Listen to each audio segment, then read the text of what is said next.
Hi, this is Mitch at Streamers World, and we're going to find out how to find the IP address for Fire TV.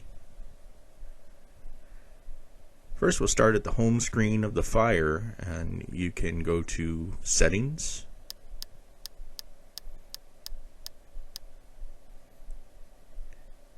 go down to My Fire TV. On some systems, it might say Device or System. Select About, go down to Network.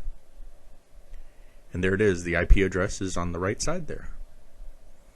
Now there's another way to do this. If you want to scan your network, if you don't have access to the Fire TV, you can download Angry IP Scanner. It's available for Linux, Windows, and Mac.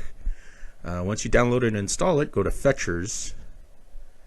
We're going to move the Mac vendor to the left column here.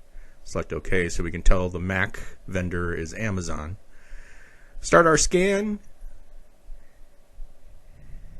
and it's done. And to make it easier, I'm going to sort by the Mac vendor, and it's the one that says Amazon up here at the top, and that's our IP address in the left column. It's the Android 2 local. And that's it. For tips like this and more, visit streamersworld.com.